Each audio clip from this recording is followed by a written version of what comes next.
కొరింథీయులకు వ్రాసిన 2వ పత్రిక 5వ అధ్యాయము. భూమి మీద మన గుడారమైన ఈ నివాసము శిథిలమైపోయినను చేతి పని కాక దేవుని చేత కట్టబడినదియు నిత్యమైనదియునైన నివాసము పరలోకమందు మనకున్నదని ఎరుగుదము. మనము దిగంబరులము కాక వస్త్రము ధరించుకుని వారుగా కనబడదము. కాబట్టి పరలోకము నుండి వచ్చు మన నివాసము దీనిపైన ధరించుకున అపేక్షించుచు దీనిలో మూలుగుచున్నాము. ఈ గుడారములోనున్న మనము భారము మోసుకుని మూలుగుచున్నాము. ఇది తీసివేయవలనని కాదు కానీ మాధ్యమైనది జీవము చేత మృంగివేయబడినట్లు ఆ నివాసమును దీనిపైన ధరించుకునగోరుచున్నాము.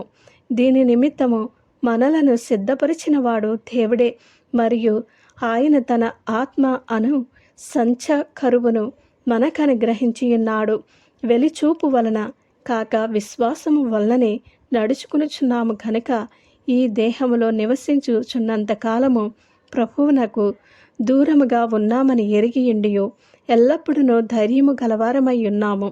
ఇట్లు ధైర్యము కలిగి ఈ దేహమును విడిచి పెట్టి ప్రభువునొద్ద నివసించుటకు ఇష్టపడుచున్నాము. కావున దేహమందున్నను దేహమును విడిచినను ఆయనకిష్టలమై ఉండవలనని మిగుల ఆపేక్షించుచున్నాము.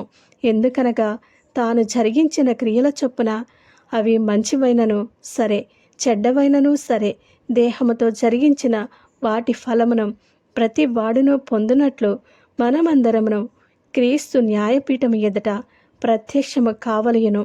కావున మేము ప్రభువు విషయమైన భయమునెరిగి మనుష్యులను ప్రేరేపించుచున్నాము.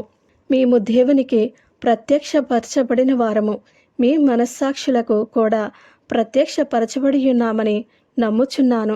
మమ్మును మేమే మీ ఎదుట తిరిగి మెప్పించుకునటలేదు కానీ హృదయమునందు అతిశయపడక పై రూపమునందే అతిశయపడు వారికి ప్రత్యుత్తరం ఇచ్చుటకు మీకు ఆధారము కలగవలనని మా విషయమై మీకు అతిశయ కారణము కలిగించుచున్నాము.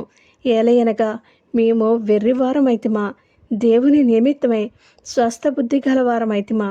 మీ నిమిత్తమే క్రీస్తు ప్రేమ మమ్మును బలవంతము చేయుచున్నది.